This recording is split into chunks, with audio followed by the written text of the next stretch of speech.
Falcon fans, Falcon fans, Falcon fans, and of course, Falcon fans. You already know what it is. You already know what to do. One time for the fan. We are back. Another episode, 226 now, here talking Falcons football, Apple Podcasts, Spotify Podcasts, Amazon Podcasts. We are everywhere. T. Will for my ATL Sports is here talking Falcons football again, Falcon fans. One time for the fan, big shout out to Kerry. One time for the fan, big shout out to Bodie.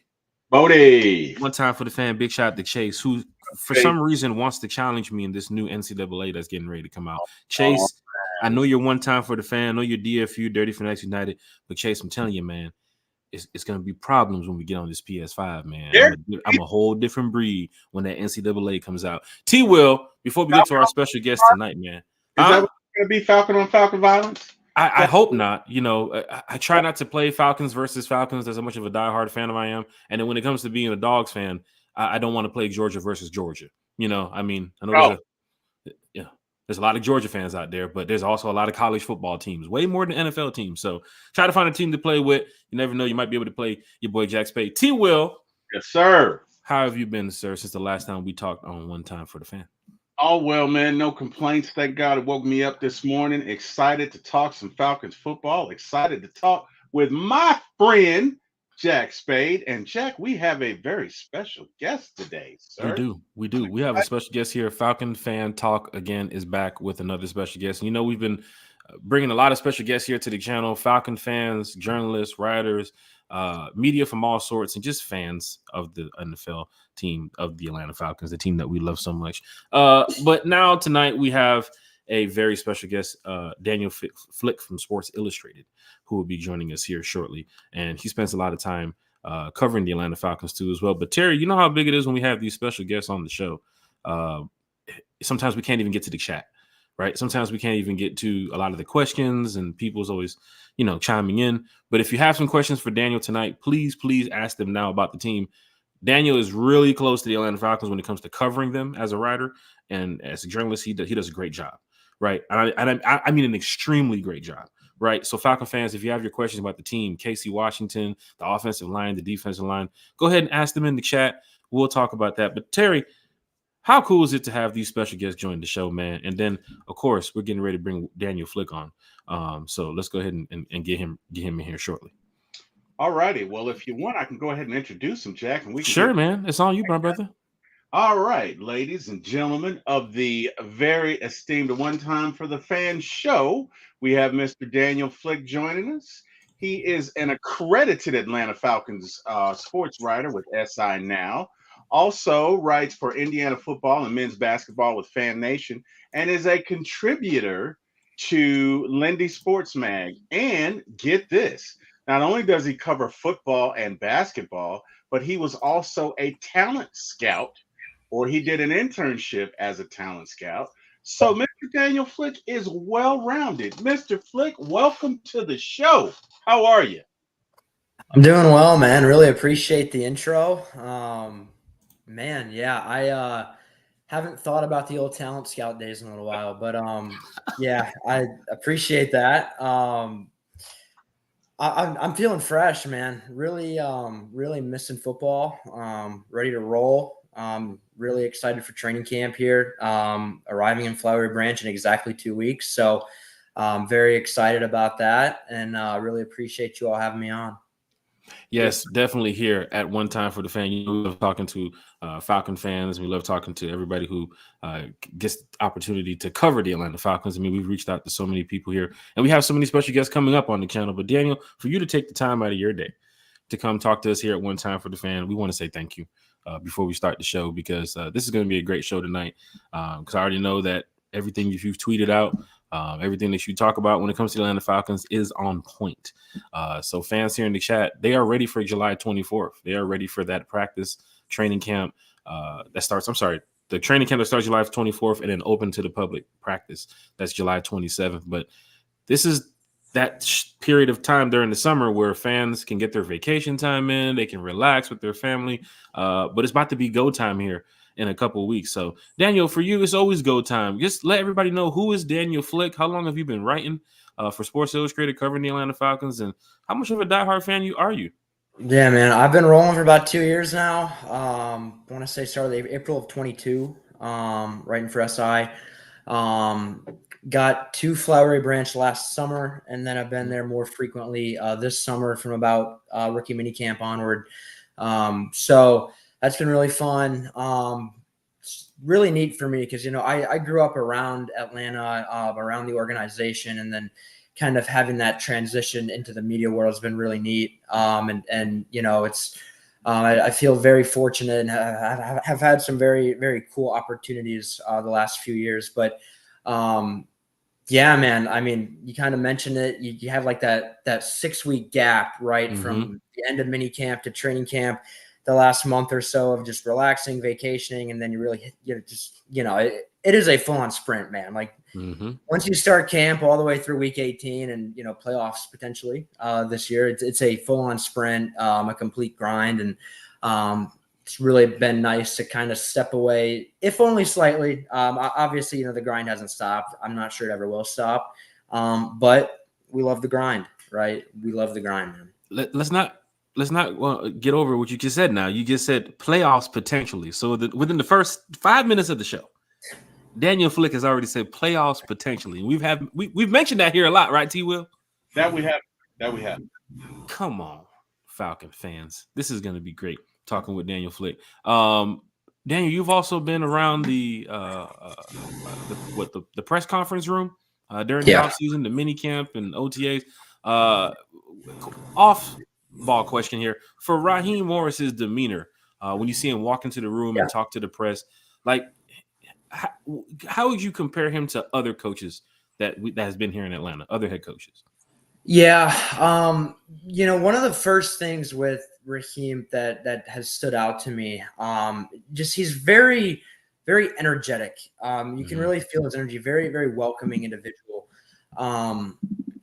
That it's not exactly that's something that has changed, right? My first interaction with Arthur Smith was at a Starbucks in Vegas for the Shrine Bowl last February. So he was always very, very polite to me. Really, really appreciated him. But Raheem, throughout the off season, because I was there at the I was in Orlando for the league owners meetings. I was in Indy for everything that, the whole combine, that whole experience is always very hectic. And then rookie mini camp, OTAs, everything. And then again, I'll see him again in a few weeks, but very, very genuine, very, even off camera. I think a lot of people can see some guys on camera and think they're a certain way or a certain, like an act, if you will. He is very genuine, very legitimate, very, very personable. And he's got an energy to him that's kind of infectious, and always smiling, always laughing, always messing around with somebody, but very serious when it's needed. Nice. I've always felt comfortable around him. I think, and just he's very. If you have a question, he will not just shrug it off. And I think a lot of the other coaches I've been around, if you don't ask maybe a great question, you might not get a great answer, which is fine. You're right you're right. Yep. As a reporter, it challenges you to ask a legitimate question, which unfortunately is not always common in the modern media landscape. But Raheem, regardless, is a very, very caring, very empathetic individual. And I think what's really neat about it is that he will go as in-depth as what you need. He understands that we have a job, and he will provide as much information, as much content as you need for whatever question you're asking. So from my seat, he's been a dream, because he is a quote machine, and I really appreciate that. And of course, from your standpoint, like you said, it puts you in a position if you have a tough coach, like if it was Bill Belichick, so to speak. If you ask the wrong question, he might say, who is this guy? I'm never going to answer a question from this guy again. Or certain coaches, their demeanor might say, don't ask that. Never ask that again. Or just the way they might look at you when you're asking the question. Raheem, we see it from the fan standpoint when we're looking on the camera, when we're looking at YouTube or Twitter. Like, he just seems like a player's coach. He seems like a coach's coach. He seems like a fan's coach, right? He's real cool. He's down to earth. He's relaxed. Like, you can see in his, like what when he's out, like just doing his day-to-day away from football. Like, he's just so cool. I told you the other day he was in that interview, Terry. He was just wearing a Braves hat, right? It's like he just feels like Atlanta is his home, right? So Terry, you hear what Daniel was speaking about when you mentioned Raheem. I know you had a question for Daniel too as well, but just your thoughts on Raheem's demeanor so far this offseason. I'm gonna be honest with you. I wish I could be a fly on the wall in one of those sessions, because whenever I hear Raheem speak, he literally gives me goosebumps. You know what I mean? Like, because it is genuine, right? Like, you can tell people that are just camera ready and camera friendly, but off camera, ew. It's not that way. You know what I mean? Raheem is genuine. He is personable. He cares about Atlanta as a city. He was here for one of the worst collapses ever, and you can tell that is stuck with him. And he's positive. He's uplifting. So my goal, or one of my dreams, would be just to sit in on a press conference, because for me, well, you know what? Maybe not, because I probably would be, starstruck. I probably wouldn't. I'd raise my hand and be like, and not have. Don't be starstruck now, because open to the public practice is coming up, and you're probably going to get a chance to chop it up with Raheem. So don't be starstruck now. That would be great. But no, in all honesty, I think Raheem is probably one of the most charismatic coaches we've ever had, and I hope that he can deliver us a championship. But he seems to have all of the things in play. He seems to know what he's doing. He seems to be about his business. He seems to be intentional, and he seems to be ready. Those are my thoughts. Jack, what are yours? I mean, I showed you the video, and I'll definitely put it up here the next episode of One Time for the Fan. Like, I'm right there behind the bench, whenever I'm at the games. So when back in 2016, like, Raheem would come out the tunnel, of course, Dan Quinn, everybody, but I would just yell, Raheem, and he would just run over there. What's up, man? What's good? Dap me up, talk to me. What's good, man? Everything all right? Every single home game, even some away games too. He'd be like, man, you here again? Because he knows that I'm a diehard Atlanta Falcon fan, right? He knows that I'm going to be there through thick and thin, no matter what it is when it comes to the team winning or the team losing. At the end of the day, I still got to go to work tomorrow, right? But Raheem is a real one, and I'm glad that we have him here in Atlanta. There's a lot of coaches that they were looking at in the offseason, but I think they got the right guy now, right? I think they got the right guy to lead the way.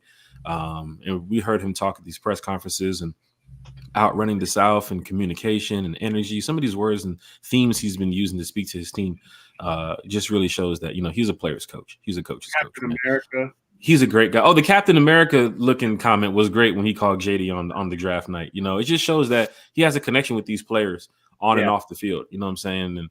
And he's going to be here to lead the way. So, Terry, I know you had a question for Daniel, man. I know some Falcon fans want to talk some Falcons football.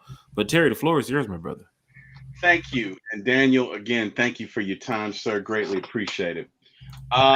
One of my questions for you is, in your opinion, Jack and I and Carrie and, Chase and Bodie have all kicked this around. But in your opinion, who benefits most from the addition of Kirk Cousins to the offense? I think Kyle Pitts is a very natural answer here. I think Kyle Pitts, I think Drake London, to me are the two main ones. It's really funny thinking about Kyle Pitts and thinking about how even before free agency started, how he was reaching out and almost recruiting Kirk to Atlanta. Not tampering, of course, but that kind of shows to me just how bad he wanted that veteran presence there. And again, I don't think it's a coincidence when you look at Kyle Pitts' career that his most productive year, the year that he was closest to being the player that everyone expects, of him, was in 21 when he had a veteran QB, had Matt Ryan, and one of the things that Raheem mentioned at the owners meeting way back in March that I keep coming back to every time I'm, on the subject of Pitts is that the veteran quarterback presence is knowing where you want guys. It's knowing, this is where you should be. And, it's like they can tell you how to run the route as well as anybody else in that entire organization can. And, for as good as their chemistry has been on the field, they have very strong off the field chemistry as well. We've been hearing that. Yep. Very often joking, very often laughing. I mean, they're pretty close. Are you in the group chat, Daniel? I am not in the group chat. Okay, just want to make sure. No, I'm unfortunately not. Was not invited on their one-time golf outing. Not that close yet. We'll see after the end of training camp potentially. But yeah, no, they have a pretty impressive bond considering they've known each other for about 3.5 months or so. So I think that's important. And then with London, Smitty, I think he's looked very good, very athletic, very smooth. Healthy is the word. Me and Kevin Koger, who is Atlanta's new tight ends coach, I asked him about his entire room. And, when I asked him about Pitts, he started talking about how he's finally comfortable again and confident. And you can see, there's a listed size, and then you can see guys, and they're not always what they're listed at. And he is every bit of 6'6", 240 pounds. And then I think Kevin talked about, you see him on the field and you're like, guys that big shouldn't be able to move the way that he can. And he looks like the athlete that earned the unicorn tag. And I think that's important. He's finally had a healthy offseason. He's got a veteran quarterback who he trusts. He's got a quarterback who can accurately throw the football consistently. And I think he is really enjoying life right now in Flowery Branch. With Drake London, kind of the same idea, except he didn't have that 21 season, right? He didn't have that veteran QB. It's still kind of new for him. He's learning a new offense, has a new position coach. I think Ike Hilliard is a very important figure in Drake London's growth. I'm glad you mentioned that because people just keep forgetting that we have a wide receivers coach as strong as Ike Hilliard. Yep. Yeah. One of the things that Ike mentioned very early on in his time in Atlanta, having this in-helmet perspective from playing in the NFL for, I want to say 10 to 12 years at a high level. Right. And Drake has talked about that too recently of like, hey, he knows and the way that he can teach certain things is just new. And, all of the TJ Yates, very, very good, human being. He even admitted like he is a lot more comfortable working with QBs, which is where he played, which is where he began his career on staff, much more comfortable with QBs than receiver. And it's just a new deal. And, I think that's elevated the room. And Drake also, whether it be with Kirk or Mooney or Rondale Moore, McLeod, there's so many pieces in that room now who are new and around him at important spots in this offense to where there's a lot less pressure on Drake, a lot more attention elsewhere as well. And he's looked good. I thought he looked really good last year, last summer, especially. And I kind of thought he'd, eclipse that 1K mark. With the pieces that he has now, I really think there's no reason he shouldn't reach 1K as long as he's healthy. And I think he's in line for a pretty big third year. Falcon fans, hit that like, share, and subscribe button for Daniel Flick. He's in here talking Falcons football with us here on One Time for the Fan. Daniel, you're talking about that 1K, and I have to bring up this tweet that you put out here because I know Falcon fans, they love to go to Twitter. So that's what we're going to do. Head on over here. You said one thing you wanted to draw some attention to, that Drake London and Cordell Hodge, the Falcons' top returning wide receivers from 2023, told Mooney that the main difference they've seen in the 2024 offense is we're throwing the ball. London and Hodge told Mooney putting the ball in the air because they know they have a quarterback who can sling it. And you talked about 1K from possibly Kyle Pitts. Is it possible that Drake London and Kyle Pitts could get 1,000 this year? Because Kurt is throwing for possibly 4,000 yards because we've seen the stats. Right. If we try to go out and predict this season, Kirk Cousins' stats from previous years have shown that he can easily get 4,000 yards. With an offense as talented as what is around Kirk, is it possible that Kyle and Drake could be two members of the team that have 1,000 yards? I do think it's possible. There are a lot of mouths to feed. And I think that's kind of part of it too. And the numbers might not be there each and every week for them to reach that because there are a lot of mouths to feed. I asked Zach Robinson about this, and I want to say early June, about how they'll kind of weigh the personnel that they'll play. And he mentioned more 11 personnel, more 3 receiver looks. And that could, in theory, mean you'll see Pitts in line more. And it could also mean that you'll see that slot receiver role play a more prominent role this fall, which then, would draw at least a few targets away from Pitts, from London.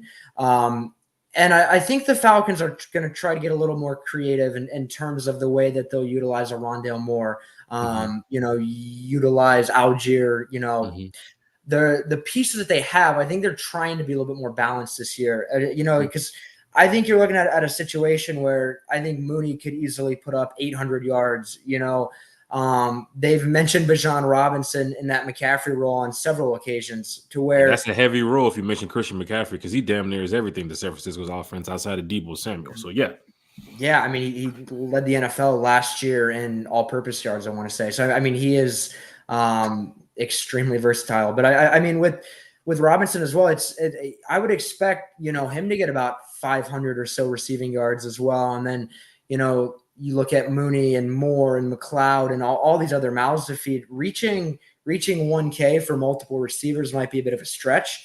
Mm-hmm. At the same token, Zach Robinson has mentioned Pitts playing in that slot role, playing everywhere. They really want to move him around.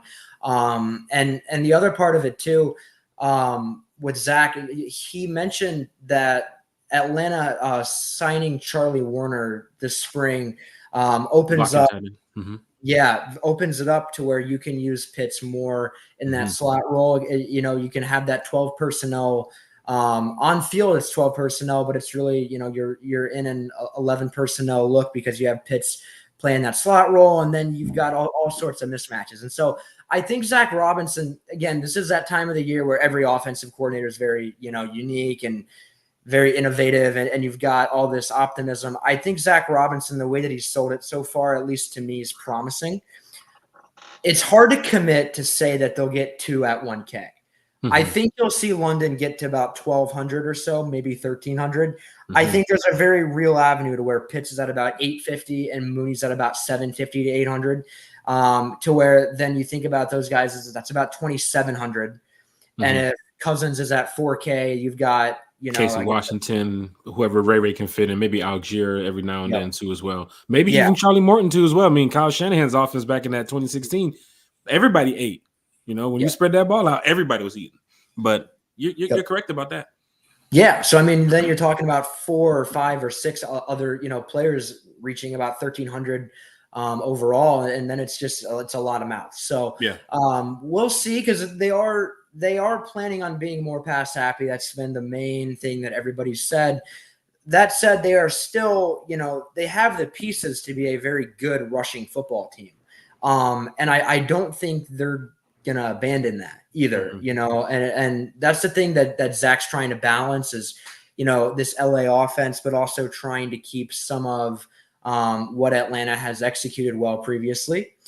And a lot of that, again, they've been a top 10 rushing offense each of the last few seasons. So they will continue trying to run the football. They will continue being this wide zone team.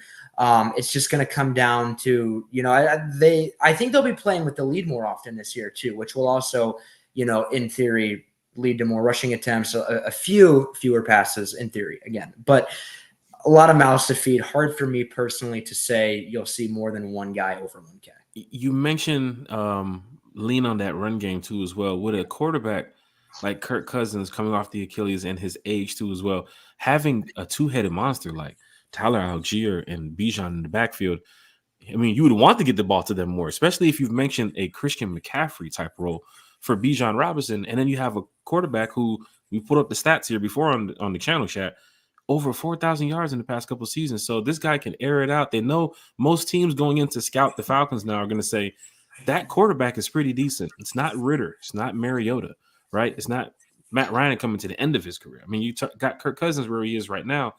He's still a decent quarterback. Even last year before he got injured, I think he was on pace for like 4,500 yards, right? 18 touchdowns, like 4 or 5 interceptions. So, I mean, this is good that we have a quarterback that we can look at and say, hey, the players are going to eat.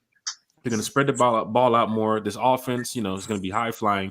But like you mentioned, they should have a lot of leads in this game to where the second half, Falcons' blood pressure shouldn't be going up. You know how fans are sitting in the stands like, oh, my God, please, not that 2-minute drill again. We don't want to see that, right? We don't want to see the 2-minute warning. It's 13-14. The other team has the ball. We got to make a stop.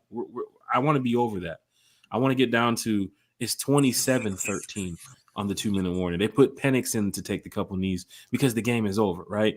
Terry, you hear what Daniel's talking about Kyle Pitts and Drake London, this offense. Do you see 1,000 coming between both of them, or you think it's just going to be a balanced offense where we're going to win, but Pitts might not have 1,000, Drake might have 1,000, Casey Washington might be under 500, Mooney might be under 1,000. Are you comfortable with that, Terry?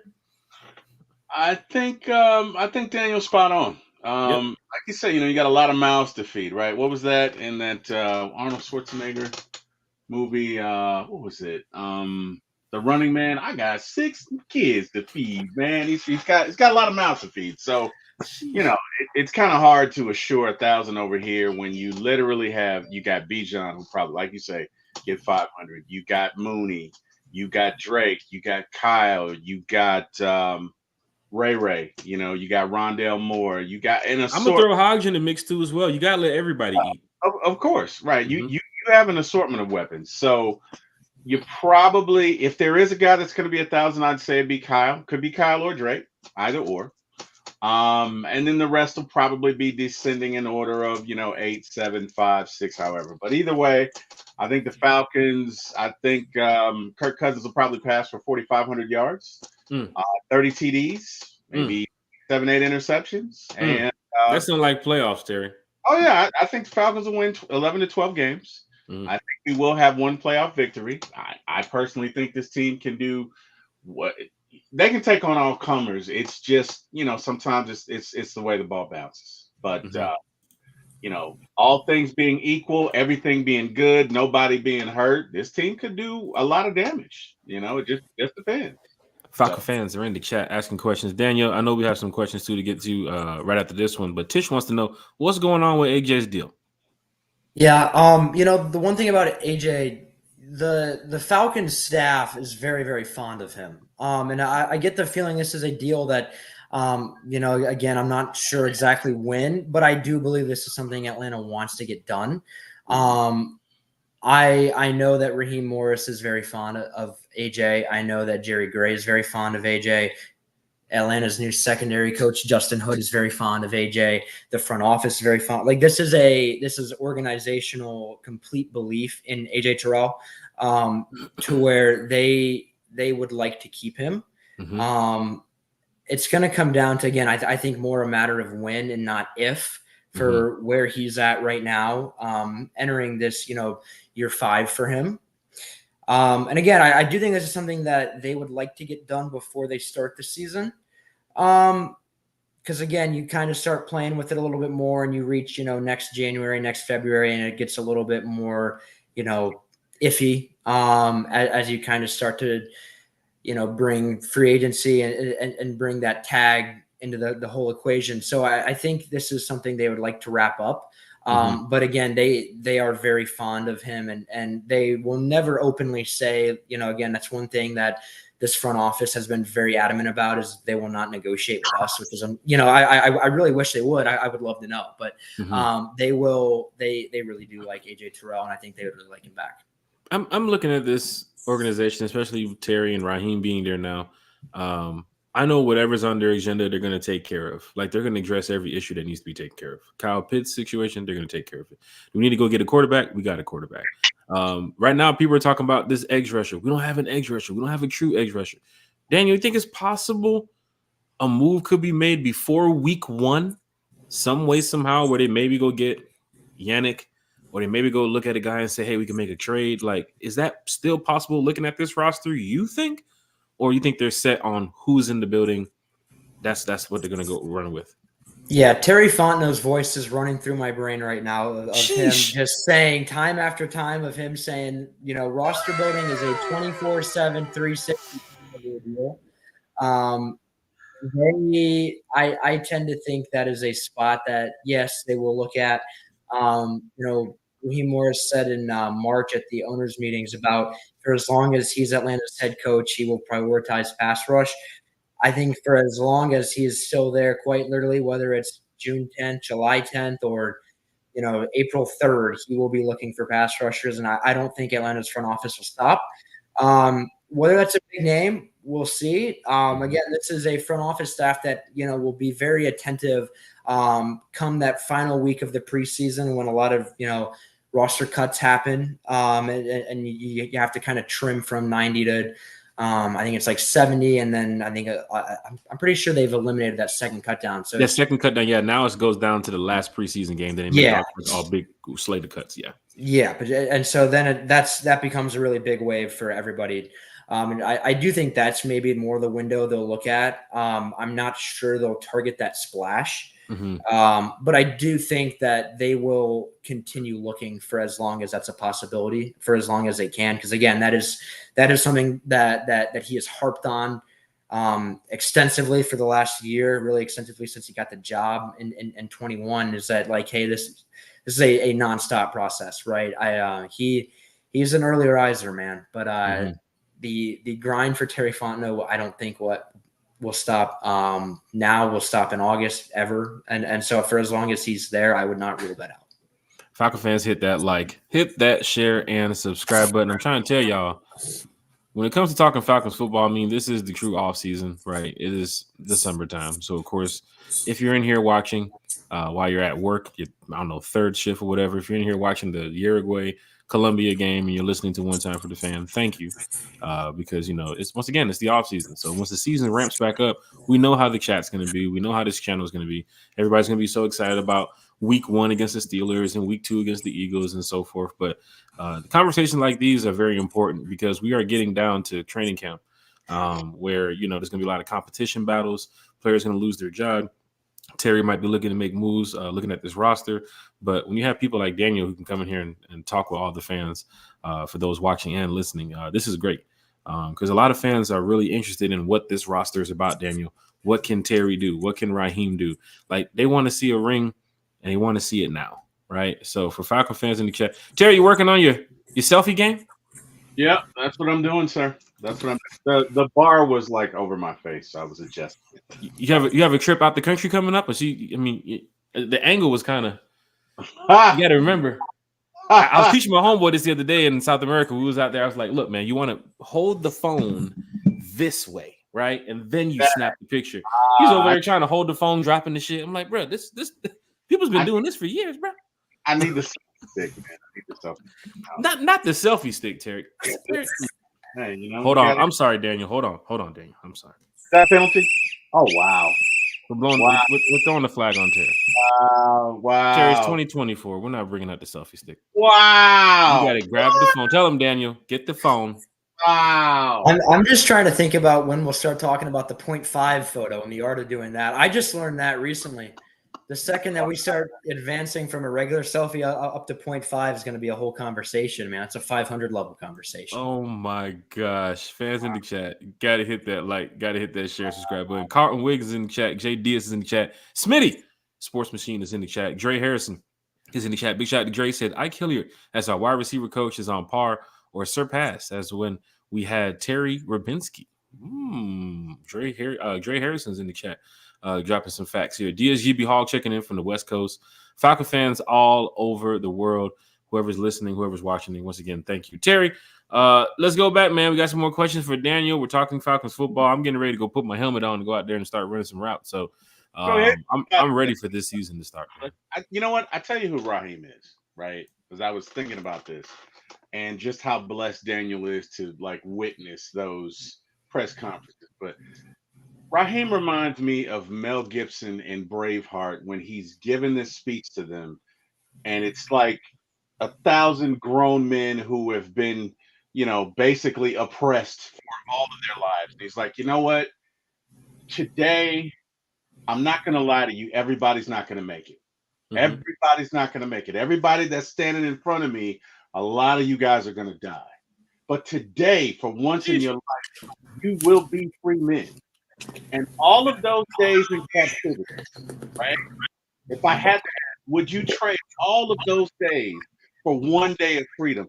And at the end of this speech, all of these guys are like foaming at the mouth and they're like seething, like, let's go. And every time I hear Raheem talk, like that's how it feels. So just wanted to throw that out. Raheem puts fans on the edge of their seat, Terry. Yeah, when he's talking about Falcons football. I mean, I told you that fan interview. He did the press conference when he first got hired, and he went back to that other room where we had the fans back there. And I'm sitting over there listening to him, and I'm like, I just want to go out there and hit somebody right now. I just want to put the helmet on. I know I'm at an age where I probably won't be playing football no more. But if he needs another safety, I can do it. But if he needs another quarterback, I do throw 80 on the run. But we'll talk about that, Daniel. That's a offline topic. Yeah. I just want to. I do want to. I want to somewhere. I just want to just you guys ever seen Terry Tate, offensive linebacker? How he likes to just smacks the shit out of people. If not, I will share it with you. But when I hear Raheem talk, I just want to go to my local Ingles, find the first person with a Saints fan shirt on, and bury him in lettuce, just like smacks the shit out of him. But anyway, I'm sorry, I didn't mean to cut you off. Go ahead, sir. Go ahead. No, you're all good. I don't know how to follow that one. Why lettuce? I'm thinking about why the lettuce. Like what? I wanted to share a quick story. I kind of thought about this earlier too about Raheem from Orlando. It was that Tuesday, so he had his availability with us at I want to say like 7:45, and then we talked to Terry at about 10:30. And about 10:25, Raheem. So like our meeting with Terry was like at the very bottom of some steps in this hotel, and Raheem came walking down there with his son. And was just like taking him out to go, I think, explore this Madden exhibit thing, and was just like walking around with him, and it was just like Raheem in complete dad mode, and it was just kind of really neat, seeing that and just watching the type of guy that he is, just completely, again, there were not any cameras out, there was no reason, he was not putting on a facade, there was nothing, he was just, a real guy. And I think a lot of people, again, kind of forget about that like this is a genuine guy. He's more than a, coach. He is a dad, and he was a dad on vacation in Orlando, walking around this very nice hotel, well above my pay grade, with it, his son, and just enjoying the Orlando experience. And I thought that was really cool. And I think something that I wish more people could see more often is that, like, this guy is a legit family person, and who cares about, his kids, who really cares about everybody around him. And there's, again, that won't win football games per se, but this, I think, says a lot about who Raheem Morris is. And I think if you have an idea of Raheem Morris and you're trying to craft an image of him, that's something that should really, really, really, take the center of your train of thought.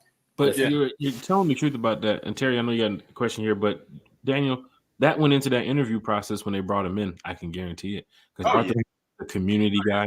He's a family guy. City of Atlanta. Water. Okay, you're back. Oh, I was underwater? You were underwater for like a sec.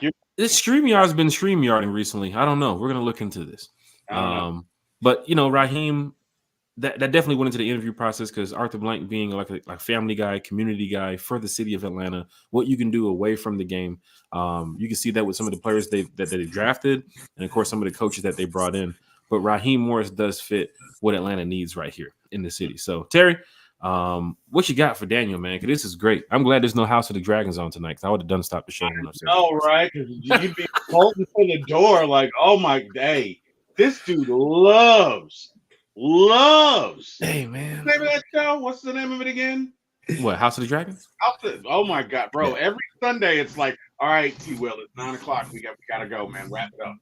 But you see, on Sunday's episode, we made it to 9:38, 9:39. I'm looking down like, damn, that battle's probably going down right now. But we're talking Falcons football. But we're gonna continue this. Did you watch it again? Like, did you watch the replay of it? I got to. I usually watch the 9 o'clock show, and then I go back like later around like 1 a.m. and watch it again, just so I can just make sure everything I watched that 9 was correct. All right, cool. All right, so Daniel, it's been my experience that PFF giveth and PFF taketh. What do I mean by that? Well, in one article, they wrote the Falcons are one of the most, if not the most, improved defensive lines in NFL football. After the draft. And then they came out like a month later and said, yeah, no, these guys suck. They're 28th. And I'm like, what are we like? What did I miss? Like, did y'all? I mean, did y'all renege or something? Like, did y'all? Oh, wait, who did they But get? on the article, they mentioned outside of David and Grady, they have no faith in these rookies or these up and coming guys. It's like But Grady that and David is your two true. guys. That can't be true if they're one of the most. Look, pick a side. Okay, look, hold on. I'm gonna put on my. Don't put the shoulder pads on, Terry. Here it is. Offense linebacker. I'm putting on my attorney hat. Terrible Terry Tate. Jack, on the night of the draft, you represent PFF, or a few days later, did you not write an article saying that this was the most improved defensive line in football? Did you not? Sure did. We spoke about it. Please address the court. Okay. Thank you, sir. So if you did, right, on that night, then why would you then a month later come back and say that the Falcons were 28th in the league? Did they only were they 31st last year? I'm confused. Different writer, different floor, different time of day. Your Honor, I believe he's evading. The witness should answer the question, please. Thank you. Okay. Just thank you. No, in all seriousness, where's the reality, Daniel? Do we suck? Are we really 28th? Or are we somewhere in between with all of the additions and the fact that we have Grady and Onyemata, and wait a minute, hold on, the runaway defensive lineman, Eddie Kang Jr., Eddie coming back. Where do you see this defensive line? Terry, I don't think we're going to know in full for about another month. That's why I think that's the one area for me in training camp that I'm very excited to watch.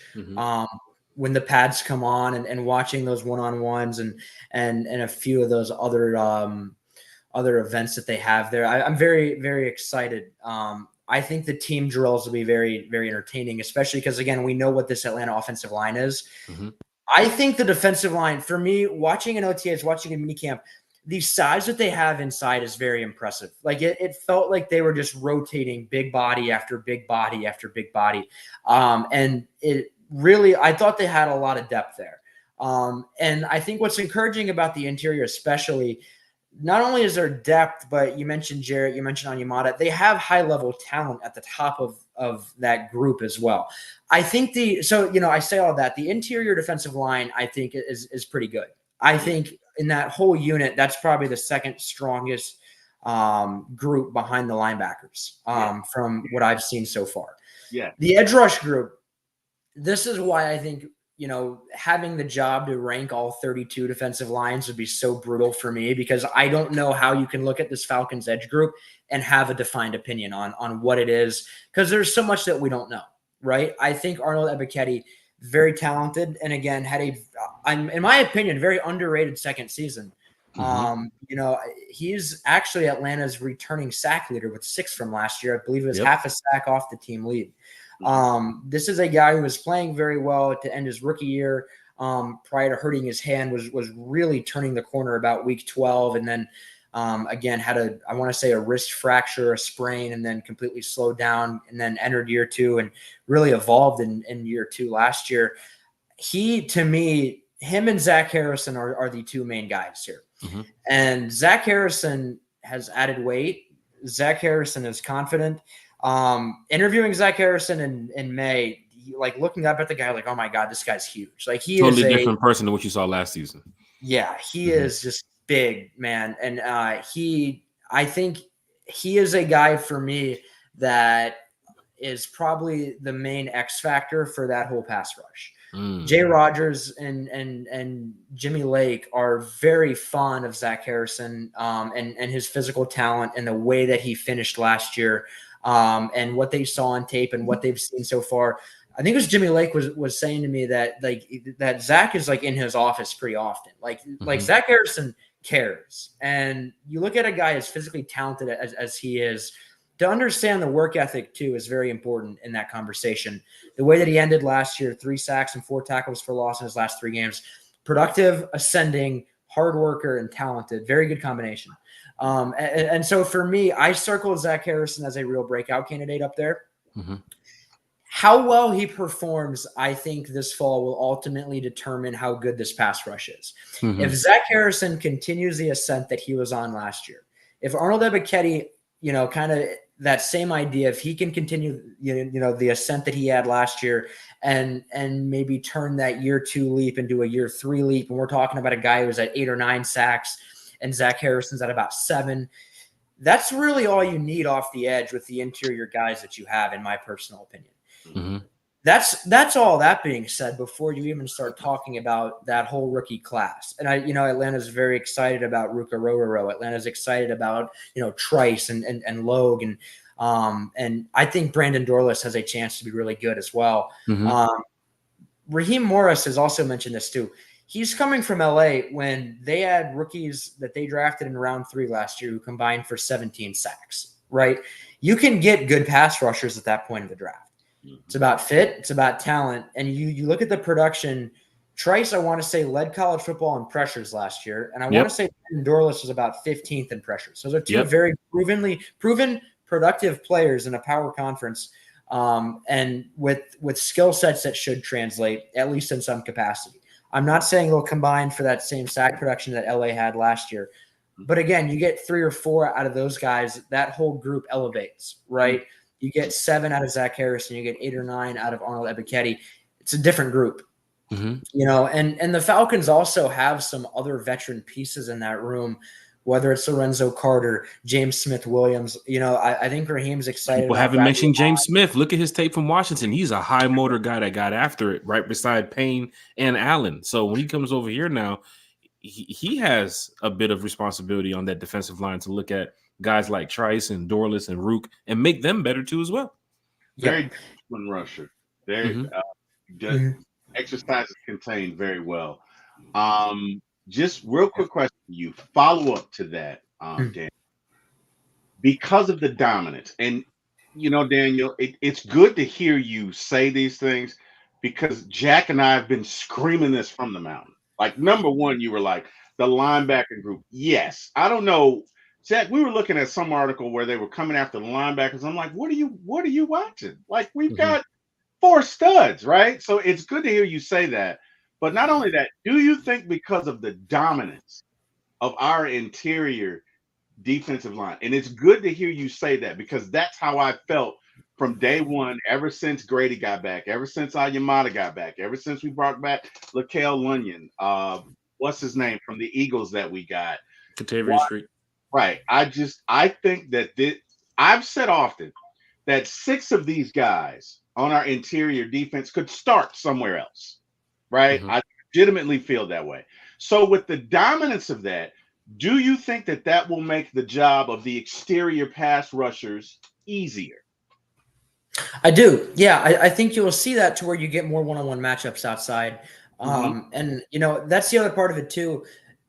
Terry and Raheem have said that for a lot of the offseason too, that, you can get pass rush from more than just edge rushers too. And I do think that you'll see Caden Ellis use, potentially on the ball a bit more, potentially over center a bit more. They have the talent at linebacker to where you can blitz a little bit and really kind of have some creative packages there. I thought Ryan Nielsen was excellent in that regard last year. But it should, in theory, free up room, especially, with Jarrett, with Onyemata, the rush, proven production that they've had as pressure pieces inside. They are legit guys. Like, they are guys that you have to actually game plan against each week because of what they've done, who they are. And if you leave them one-on-one, you are risking that. And, they haven't really, like, the early part of the summer, they weren't even particularly active. I think Onyemata was nursing something. And then I want to say Jarrett returned a little bit in the end of veteran mini camp on kind of his own little side field. So, like, they haven't even, they haven't even really been out there. And I'm still looking at this interior defensive line, and I'm saying, like, wow, they've got some guys there. I think Taquan Graham is another guy that 2022 was really an ascending second-year guy playing in a 3-4 front, and Atlanta now, is in that 3-4 front again. I think that's a very interesting player to kind of circle. I'll be very, very curious kind of watching him and what role he's in this preseason. But he was working with the ones a little bit as well. And, I think they have depth there. They have so much depth, so much talent to where they should be able to kind of recycle bodies.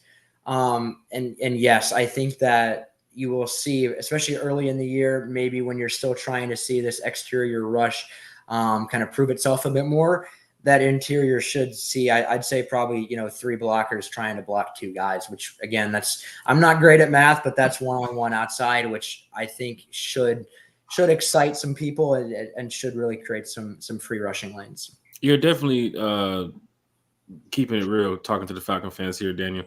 Looking at what you just said too as well, Dorless, his pressure rates in college, and Trice, his pressure rates in college. But then you got David Amiata, his PFF rating and pressure rates last year was through the roof. And then you have Grady Jarrett, who was getting damn near at one point, all 5 people on the offensive line was blocking Grady at one point in his career. So there is going to be some one-on-one matchups where a team has to trust that guard to go up against Grady because they got other problems to worry about right now.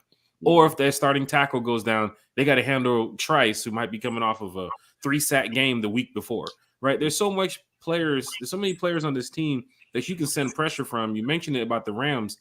They drafted guys that they tallied up to 17 sacks. Like, there wasn't no star player. Like, these guys were trying to make a name for themselves, but it's the coaching. It's the scheme that they're in. It's who's developing these guys, who's helping these guys be great. And I think they have a really good system in Atlanta on the defensive side of the ball with Jerry Gray and Jimmy Lake and this scheme too as well. Chase from Dirty Fanatics United is here in the chat. Big shout to Chase. He's talking about NCAA and Madden on my Facebook page. Chase, whenever you're ready, man. Whenever you're ready. He says, Caden Ellis blitzing. How about Troy Anderson? We haven't mentioned Troy Anderson here a long time on the show. How about Troy Anderson on the edge, over the center, etc.? His speed kills, and the man can play any position all the way to QB. I've heard some content creators mention it, that they would love to see Troy Anderson get after it, playing a little bit on that edge too as well. Any thoughts about Troy Anderson from what you've heard or what you've seen, Daniel? Yeah, Raheem Morris is very fond of Troy Anderson. Nice. Very, very fond. I think it's interesting. The speed aspect there has been something that Raheem has said a lot so far this summer. They are very fond of the athlete there. And so I do think that he's a guy who you will see used in that role, whether it's in some of those mug looks or however they're, planning on utilizing him. But he and Landman were pretty routinely rotating opposite Ellis. Ellis was a very, very much so a staple on the ones at linebacker. I think that linebacker 2 spot, it'll be Landman and Anderson kind of rotating, probably scheme and package specific. I do think there is a very real pathway for him to succeed as a blitzer. And again, that is something that this staff, they're trying to get Troy to communicate a bit more, and he has, he has made positive strides in that aspect. They're really urging him to kind of try to send as a leader, and so he's really last year for him was so challenging, right? Because you enter year 2, and he's a starter, and you've got all these high external expectations. You get hurt early, you miss a game, you come back, and then you hurt your shoulder late in a game when you're trailing by, I think it was 2 scores. And then all of a sudden you've got to watch the guy that you came in with, who's your roommate, in Landman, completely just take over. It was a mentally tough year for him. It also made him better. He learned a lot. He talked about this a few weeks ago. Like, he learned a lot in that time. And I think he'll come back fresh. I think he mentioned he's completely healthy. The pectoral is all good now for him. He's been a full go the whole offseason. He, to me, kind of like Zach Harrison, a real X factor here, because I think a lot of people forget the talent. Atlanta's new staff is not one of them, however. Like, this is a group that really does it. Like, it sees, it appreciates, and I think plans on utilizing the very vast and I'd say versatile, traits that you've seen from Anderson in flashes so far. Daniel, you mentioned a lot of these coaches being fond of some of these players, talking, highly amongst them. Now you have a guy named Clark Phillips who could possibly step into that cornerback 2 role. And that seems to be the concern for some fans. That seems to be concern for media outside of the Falcons community here, because they're looking at our secondary like Clark Phillips at number 2. Falcons, you guys could have made a move. You guys could have did this. You guys could have did that. You're hearing about Clark Phillips because you're really close to the Falcons. What's the deal with Clark? Because I'm excited to see him possibly get that number 2 role. But what's your thoughts on Clark so far since he's been drafted last year to where he is now? Yeah, I asked Raheem about Clark Phillips in March, and one of the things that I think is very relevant in that conversation, Raheem mentioned him outside and how impressive he was outside, and so when you start looking at that number 2 corner conversation, Clark Phillips is a guy that even being 5'9", 181, the Falcons believe he can play outside, right? And so he's another guy. Raheem called him an alien, like Sheesh, an AT alien. Let's go. Yeah. I mean, yeah. So he is constantly thinking about football. I think the phrase that Raheem said that I thought was great is he said that he's pretty sure Clark Phillips like heads to the grocery store with football on his mind. Like he really loves it. And, AJ Terrell missed a little bit of OTAs. And in that time, Clark Phillips became Atlanta's number 1 corner. Had a pick 6 in practice, capitalized on that opportunity. He's a guy, the Falcons believe, that the group that they have at corner, I asked their secondary coach about this. He said, we are comfortable. We are confident, like very straightforward. They like what they have. Clark Phillips, is among that group, and a guy who has rotated in with the ones throughout the summer. I think probably the favorite to be the starting corner opposite AJ Terrell. And, again, last year, the way that his rookie year went was so strange, right? Because the first 10 weeks, I want to say, he was inactive a handful of times, played very, very minimal defensive snaps, and then really ascended late. His number was called. He thrived. He earned the right, in my opinion, to have a real chance to start. And I think, so far he's played at a level to where if I were a Falcons fan, I would not be concerned about Clark Phillips, a proven football player from his time at Utah, from what he did last year, and from the way that, even last summer, hearing Atlanta's receivers just, speak on how ready he was and how tough he was to actually face in practice and all of this, like he has a lot of respect in there. And I think he's a guy that 2023, class is very, very, Atlanta is relying heavily on a lot of those guys to really take that next step. I think Clark Phillips has a very, very strong chance of being maybe the one guy who makes maybe that largest step forward. With the opportunity that he has, right, and with the new staff, but you also get Jerry Gray coming back. He has a platform, I guess, is the way that I want to phrase it, to where he has familiarity. He has a coach that he trusts. He has an opportunity to where it's really in the palm of his hand. And I think this fall he'll probably be able to really capitalize on that from what I've seen, from how I know he's wired, and from how I know Atlanta staff feels he's wired. That seems like a solid draft pick if Terry's going to go ahead and, they drafted him last season, and now Raheem has Clark Phillips to possibly make him the number 2 cornerback alongside AJ. Now, you have a group of veterans who's on this team who does a great job. You have Grady, Jake Matthews. Of course, AJ Terrell's been here for a while now. Jesse Bates is on the team. Then you got a lot of these young guys too as well. Clark Phillips is one of them. Matthew Bergeron is another one too as well. Bijan Robinson. But you have so many weapons on both sides of the ball. I'm excited about Clark Atlanta Phillips. I think he's going to hold it down well here. I know some people are looking at the matchups. We got to play DK Metcalf this year. I think we play Jordan Addison and Justin Jefferson too as well. Mike Evans.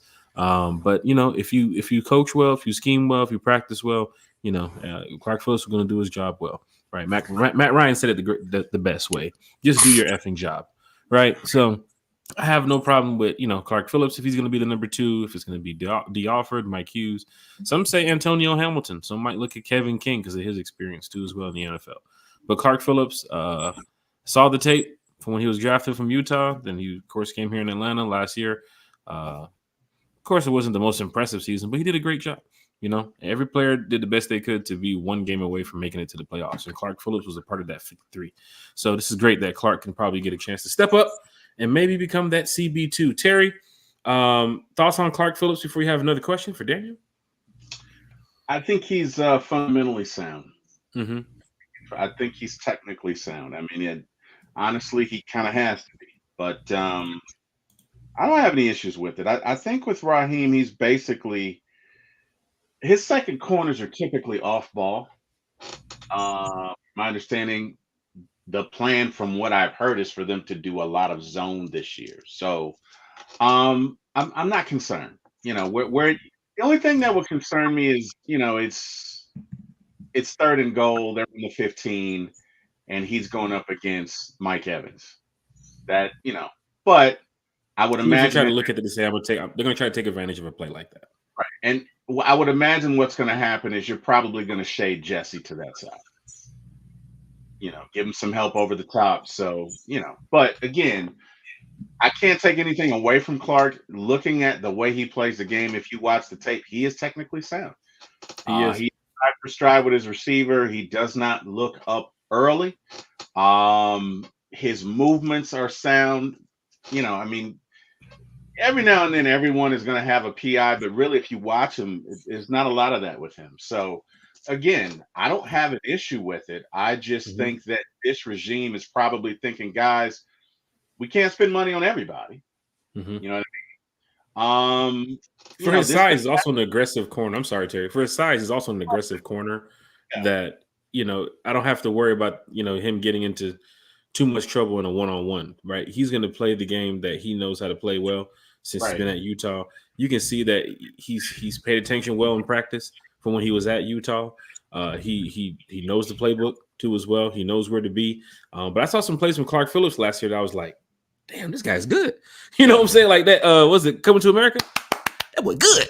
That boy got talent. You got talent. You got some skill, man, but I'm all for it. I saw it with D. Alford too as well. I was on the hill in Flowery Branch yelling D. Alford for him to be on this team when he first had the chance to, you know, try out for the Falcons. But now you can see where D. Alford is, right? And Clark Phillips is just another guy here on the team that I do think can make a major impact this season, especially being in that starter role. Like that is where he wants to be. Second-year guy being in the starter role. But yeah, Terry, it's on you, man. No, I think first off, D. Alford and Clark both have high football IQs. I think you watch them play. They're always looking for an opportunity, first off, to take the ball away, whether that's fumble, whether that's interception, whatever that is. They are ever present, always looking for that, always looking for an edge, and it shows, right? So I don't have an issue with that. And like I say, I think the Falcons have said, look, there's some areas we just got to coach guys up. I think Mike Tomlin said that, you know, some guys or some coaches want everybody to be draft ready. And he said, our job is to coach. Our job is to, you know, and I think that Raheem kind of comes from that same school of thought, so to speak. So I think it's fine. Last question for you. And again, Daniel, thank you so much. The transition from last year's 3-4-4-3, whatever modified scheme that we ran, to this year's 3-4-4-3 modified scheme that we're going to run, do you think it's going to be an easy one, or do you think it will be a rough transition, and why on both sides? Yeah, it's going to kind of be a player-by-player case, right? And I say that when you think about some of the guys who were on Atlanta's roster in 2022, right? You've got guys who played in that 3-4, were in a 4-3 last year. You're in a 3-4 again this year. Those are guys who maybe you're not as concerned about. What I'm kind of a little curious about, like with a Caden Ellis, for example, you know, he chose Atlanta in part because of Ryan Nielsen. Played in that same 4-3 in New Orleans. He really had about 1 or 2 years playing extensively in New Orleans, and then now has, you know, last year in Atlanta. I'll be curious seeing how it affects him, and just maybe whether interiorly, if he's seeing blockers and maybe a new way or from new angles or however that may, change things for him and his sight line. I'll be kind of curious seeing how he responds to that. But I think, when you think about a lot of the guys, especially up front, and I think when, you think about a 3-4, I think the line is probably the group that a lot of people look at and say, okay, that's where, the primary change happens. And, a lot of the guys in that group for Atlanta were in a 3-4 in 2022. And so I don't think that they're necessarily as effective. Whether it's, Jarrett, Ebiketie, Graham, Lorenzo Carter, there's a lot of guys who are there who will be on the roster, who were brought into play in a 3-4, who will now again be in that 3-4. And so I think the transition maybe is going to be more, learning the playbook, learning, verbiage and learning, okay, we're going to call it this, but it's really the same as the same thing that we ran last year and we just called it, this. And so I think that's the main thing. I think Drake London called it, for him and the offense, it's like learning multiplication all over again. And so I think the main change comes off the field as far as learning, the phrasing that the staff has and how signals. Yeah. I think it's more in that than it is the actual personnel up front. And, I asked Zach Harrison about it. He said that he really hasn't had to change the way that, he's preparing his body or the way that, he's being utilized. It's really a lot the same from last year. And I think it's because Atlanta ran some multiple fronts last year too. And I think, it's something that they plan on executing again this fall, to where I don't think it'll necessarily be as problematic as one may think. And I think the one thing about last year and Ryan Nielsen and some of the players that he brought in specifically for that 4-3, they have, schematic versatility and their frames and their traits, their skill set, to where I don't think it'll necessarily be, a problem. And, one other thing with that, I asked Grady Jarrett about this the last day of minicamp, kind of just like absorbing the information part of it. And, he talked a lot, instead of more of the on-field part of trying to adjust to, playing in this new front, it's again, more of this off the field stuff. And I really think that that's a lot of what it is for him and for a lot of these veterans who've kind of seen, 3-4 and again are trying to kind of transition here. I don't think the transition will be as problematic as one may think. Daniel, man, I tell you, talk about the Falcons in a way where I'm telling you, man, I just want to go stand out there for practice and just wait for the 27th. Because man, I just want to hit somebody now, man. I honestly, you're talking to somebody, Terry, who knows this stuff. He definitely follows the Falcons to a point where he keeps it 100. Like everything I've heard is something that not only we've talked about on this channel, but Daniel can confirm this stuff because he is in the room asking questions to the coaches, asking questions to some of the players. Daniel, I know you have some of these journalists that's been in the game, with some of these news crews and media and radio station, but you're one of the up and coming journalists too as well in the game. How are the players treating you? How are the coaches treating you? A lot of respect, which I really appreciate. Like, I think the last day of practice, I walked out and Dwayne Ledford just, had a small chirp at me and just, it's just like a very subtle, like, hey, what's up? And just very welcoming. And because again, I really kind of emerged more consistently earlier this summer. So it's kind of my first summer being there in person and really trying to form more of these relationships. I'm very excited to craft more of as we move throughout this summer and then throughout the year and onward. But it's been a lot of respect, which I've really appreciated. And again, very welcoming. Really appreciate the entire PR staff. But again, I've had only positive, my first few months there, very, very fun, very enjoyable, and a lot of good memories too. So they've been great. It's a very, the one thing about the Falcons that I've long felt, they even, with last year's group and the years, prior, the culture that they have, very, very high character. There's a lot of guys in that room who are just very, very caring, very empathetic. And a lot of people kind of look at that sometimes as a negative. I would not. And these are guys who care about other human beings, and who really want to get to know you more. And so I've really enjoyed that. I've really enjoyed learning, some more stories about where a few of these players and staff members, and, there's so many people who are involved with this organization who a lot of people will never see, but who are great people. And it really makes it fun showing up there every day and seeing these people. And, a lot of people, I think, look at this as like, he writes for this company, he writes for that one. So the rivals, it's really, I know you guys have this on, the podcast side, a lot of friends. It's really just that. Like, it's basically, for me, it is truly a blessing, because I show up there and it's like I'm surrounded by, all of my writing friends and my on-air friends and all these people, and I get to go watch football for a living. And it's really the coolest thing. And I'm so appreciative for that. And it's truly a great environment, a great atmosphere. And it's a lot of fun.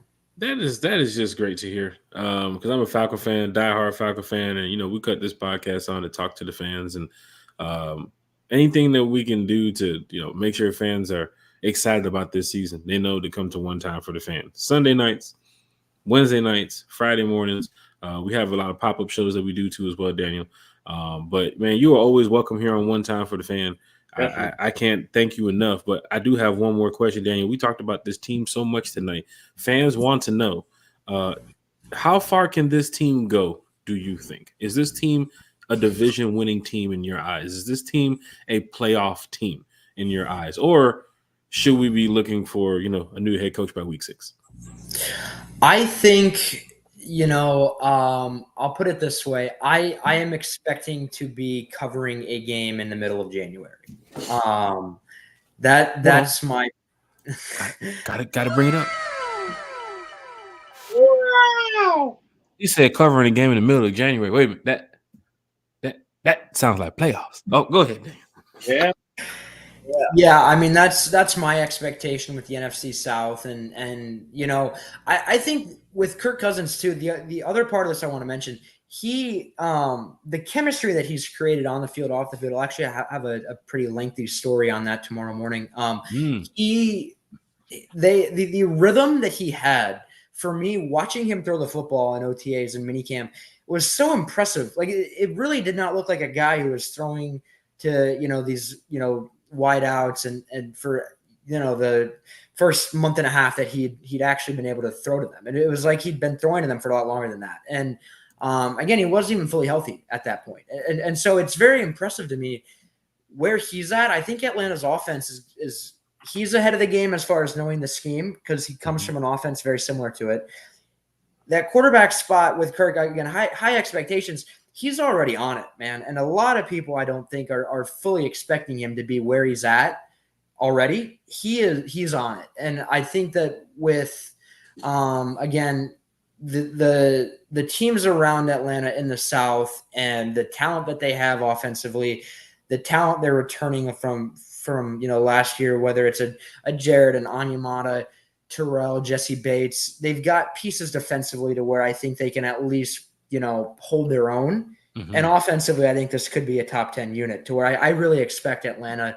I think not making the playoffs would be a very significant letdown. I don't think you go out and pay a quarterback $90 million guaranteed for 2024, 2025 if you're not expecting to play playoff football. And I think everything that I've seen, this is a team that should, if healthy, should make the postseason. Sorry, I'm not exactly used to saying that phrase, but should make. It's been some years. I mean, it's been some years. Even mentioning playoffs is like, who said that? Like, remember that meme, playoffs? You want to talk about playoffs? Playoffs. This is it with the Atlanta Falcons, man. I'm telling you, this season, Raheem, ever since he got here, mentioning outrunning the South, like communicating to the players, like what's going to happen this year, like how they can just be better than what they had in the past. I mean, he's just been a great guy. From what I've seen in the press conferences. And Daniel, I know you're in the room with him. So like you said, that energy is just rubbing off on the whole entire media. I mean, everybody kind of feels that, man, with Kirk Cousins, with Michael Penix for the future, with a young receiving core that Kirk Cousins wanted to be around, like this is it. I mean, we had Mariota where he was a bridge quarterback and we didn't know what was going to happen. Then they went to go with Desmond Ridder and they had Taylor Heineke and we didn't know what was happening there. But now we got a guy that we can look at and say, Kirk can get this done, right? Let's protect him as best as you can, keep him healthy. You mentioned health. That's a big factor into this because with a healthy Kirk Cousins, teams know what's going to happen week 10, week 11. You can get a guy that can go in there and throw for 350 yards easy. Boom, boom, boom. He's so quick on adjustments and his reads. What he talked about, what Kirk Cousins mentioned, watching film on Kyle Pitts, watching films on Drake, watching film of all his receivers and what they can do good and how he can make them better. Like, come on, man. That is a quarterback's quarterback, man. That is a guy that I'm happy to go walk into the Benz week 1 and say, we're going to beat these Steelers. And my 36-year-old quarterback is going to help be a part of that. You know, you can't go wrong with that. So Kirk Frost, if you're listening, Terry, do the thing. There it is. There it is. The Kirk Frost dance. Is that better? There it is. That was good. That was actually on camera. Now you're swinging for the fences here, Terry. We're trying to keep it in between the frames. In between. Jack was joking with me that I was imitating a 20s boxer. Like, hey, come on, guys. He went out there. He was the first day he did it. He was swinging like he was up here trying to hit the damn. I'm like, is there a fly in there, Terry? He's like, nah, I'm just doing the Kirkle dance. Like, all right, well, I guess I'm 53. I think after 50, you're just not cool anymore. Okay, you're 53, but you don't look like that when you ran that route the other day at the cookout. Daniel, let me tell you something. That is kind. Terry ran a hell of a route. Otherwise, than that Julio Jones catch in the Super Bowl, Terry's catch at this cookout on the sideline before he went into the woods was just amazing. You should have seen this catch. People turn around like, yo, who is that? And I'm over here repping like, that's one time for the fan. That's my boy Terry right there. Yeah. Terry talking about his back hurt, his knee hurt. Immediately. That's hell of a catch, Terry. Hell of a catch. Okay, Daniel, the ball caught me. Okay, number one, I was in front of my daughter and I just didn't want to be embarrassed. And number two, you can't see this, but I'm 265, 270. I'm a large human being. So I did not want to fall into the woods and embarrass myself in front of my daughter. So I executed all of the graciousness and agility that I had, and I just reached out and caught the ball. At this point in my life, I have no athletic ability. Toe drag swag, as Nate Burleson would say. That was a touchdown. In college football, 1 foot was in. NFL, both feet were in. It was more so like, don't go into the woods because you're going to be embarrassed, and then you're going to have to hear from your wife. And I just didn't want to do that. It wasn't even the woods, Terry. It's a hill that you would have went down to as well, and you would have went to a parking lot at the bottom of that hill. So that shit would have been bad. Fear of my wife's critical nature, I was like, I don't want to hear it. So I didn't do it. Jack is being nice. Jack, the check is in the mail. You know, last summer Arthur Smith talked about wanting the media to have like our own combine, and I was extremely confident I could win a 40-yard dash race.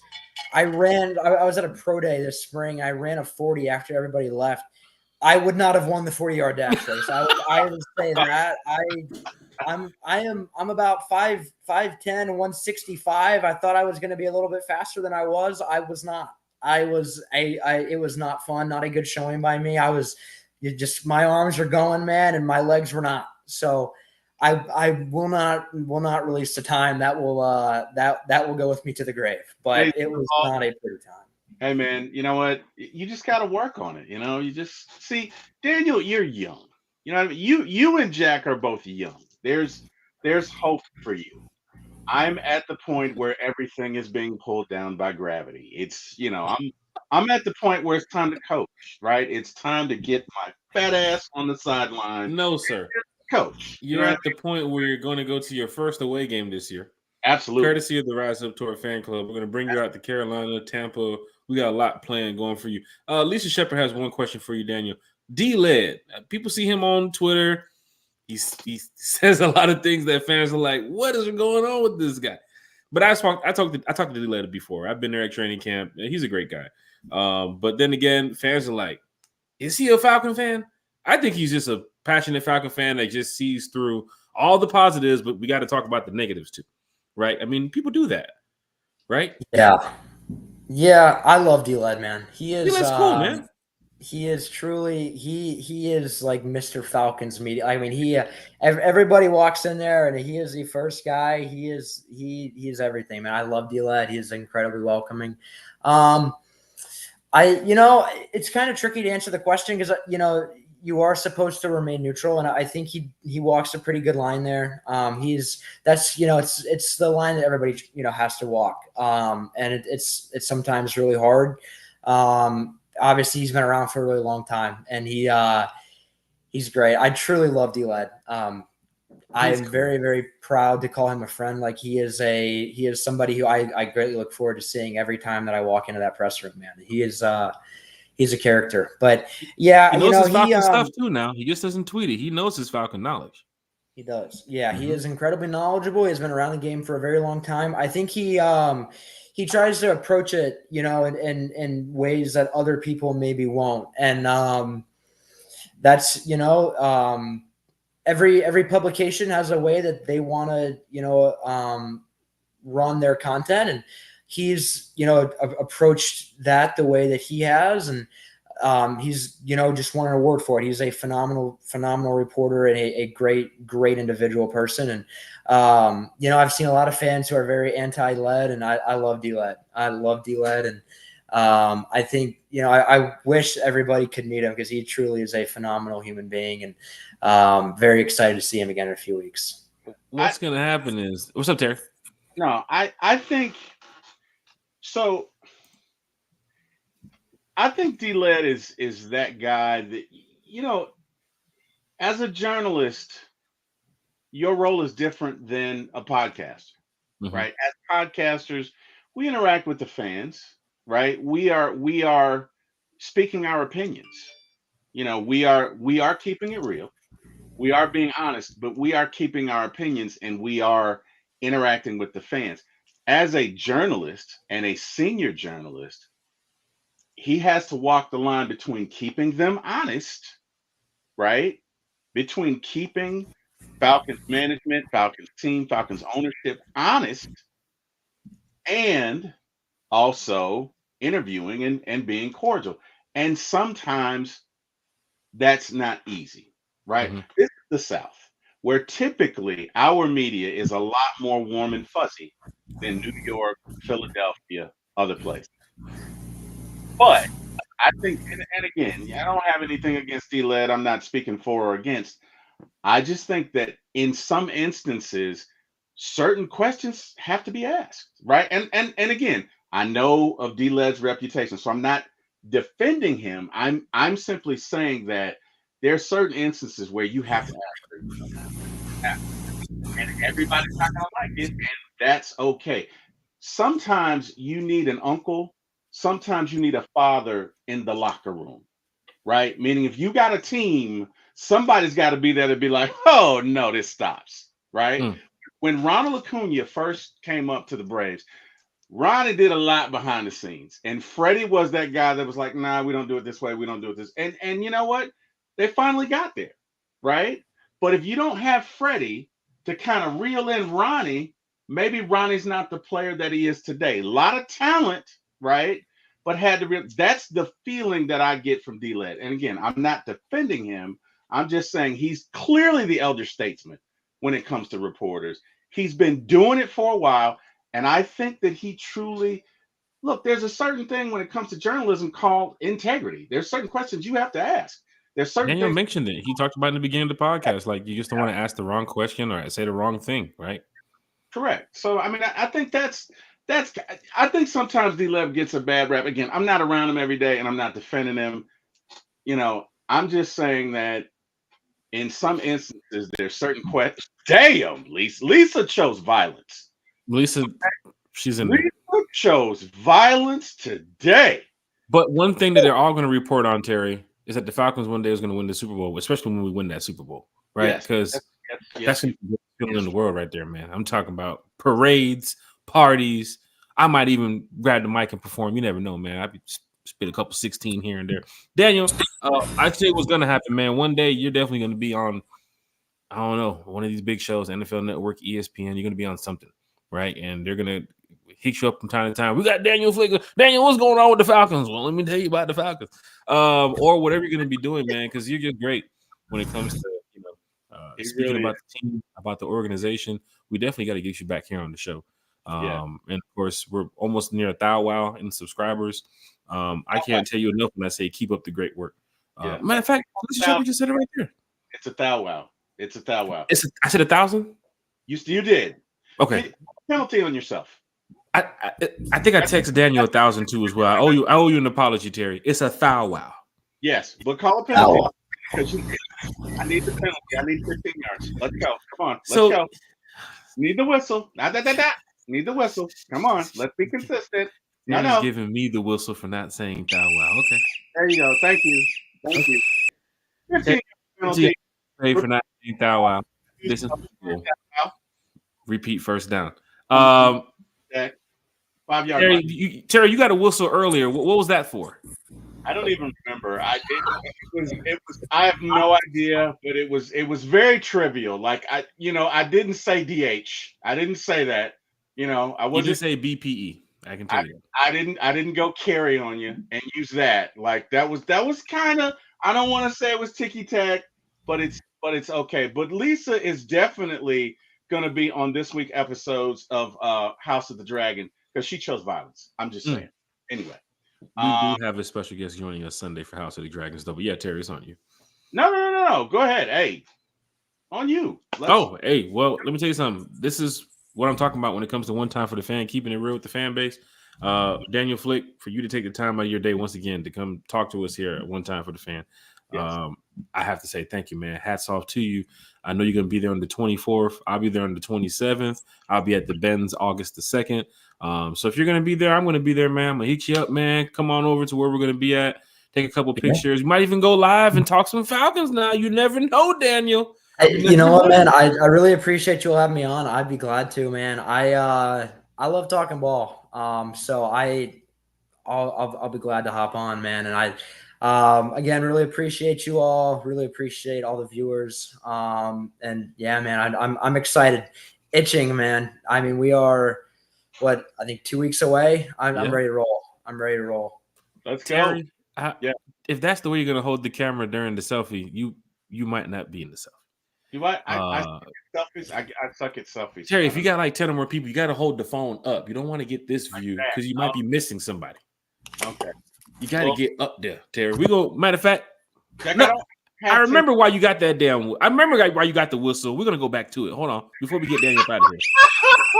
Oh God, it's another one. 15-yard penalty on Terry for the selfie stick in 2024. We forgot to give you the flag. We're going back now to give you the flag. Matter of fact, the booth went to it. You want to challenge this, Terry? Do you want to challenge this? I'm throwing the challenge flag. Double jeopardy on Jack. You can't hit me for the same thing twice. I did attempt to. We're not bringing the selfie stick to the Benz August the 2nd, Terry. I'm not. People will look like, who's your pops? Like that's not my pops. That's my co-host from One Time for the Fan. Put the selfie stick down. That's my co-host. Where's this cane? Where's this cane? Is somebody helping this guy? Help him up the steps, please. Jesus. No, man, we're gonna have a great time. We got some great footage to show. Fans is gonna be out there for those that can't make the training camp too as well. So definitely check our social media. But Daniel, this is the shout out portion of the show. We know you got a bunch of shout outs, man, because you are just a true diehard Atlanta Falcon fan, and of course, we just appreciate so much of your time here today on the show. But the shout outs are for you, Daniel. What you got, brother? Yeah, si.com/NFL/Falcons. Tomorrow morning, got I want to say 3,000 word Kirk Cousins story about the way that he went about trying to create relationships this spring and summer. And very excited about that. I wrote it and I thought it was pretty good when I finished. So I'm excited about that dropping tomorrow. Nice. That's a very thorough one. That was one I've been wanting to write for a while. Lisa, record prediction. It's a good question. I actually haven't gone through every game and really thought about that. I'm gonna go 10-7 is where I'll lean. If I went through every game, there's a very high chance I would not end on 10-7. Mm-hmm. But I think that a 10-win team, from what I've seen and from the roster that they have, is what I would expect. But yeah, man, si.com/NFL/Falcons throughout the NFL season. One time for the fan as well. Apparently, is it Friday morning, Sunday night, and Wednesday Sundays night? At 8, Wednesdays at 8, Friday mornings at 9 a.m. Breakfast with One Time for the Fan. And it's man, we're just picking up steam here. Everybody's just loving the podcast because we just keep it real, man. I mean, you see it here tonight. We tried to keep it within an hour and some change, and we're almost at an hour and a half. So for Falcon fans, this is what we do, man. But yeah, Daniel, you're right. Yeah, really appreciate you guys, man. And again, I'd be happy to come back on whenever. Hey, man, this has been great. Terry, any final words for Daniel? Because we're going to do like 5 minutes. We'll go ahead and get Daniel up out of here so that way he can enjoy the rest of his night. And we'll go ahead and wrap up the show here. So any final words we have for our special guest, man, who's our good friend Daniel Flick? Daniel, keep on doing what you're doing, man. I think you're doing an amazing job. It really doesn't matter what I think, but I just want to tell you anyway. I think you're doing an amazing job. I'm a fan. I've been reading your articles. And number one, you're positive, and we like that. We like that in life. We like that on the show. You choose your words very carefully, and I'm going to predict that you're going to go a long way. And just when you do, remember the little people, okay? We'll be. No, in all seriousness, thank you. You're welcome to come back anytime. Really enjoyed this. Very informative, very detailed, very wise with your words. So I do like that, sir. Really appreciate you. Jack, Terry, very excited to meet you guys July 27th. Let me know. Hey, yes, sir. It's been great. Falcon fans, please go follow Daniel Flick on all social media platforms. But please don't DM him no 12 o'clock. Hey, Daniel, what you think about the quarterback situation? Man, let that man sleep. He's putting out articles. He's putting out information for fans. Don't be DMing him no 2 a.m. talking about some, hey, me and my buddies over here drinking. Is Matthew Bergeron the guard of the future? Let that man sleep. You know what? We owe Daniel a wow. Because he's the first guy that I heard no, maybe 2 or 3. He's the first guy I heard get Rook's name right. It rolled off. It was beautiful.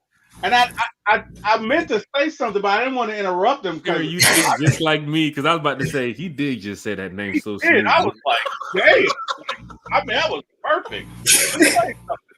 In Rook's entire career, I will never get his name right, which is why I just call him Rook.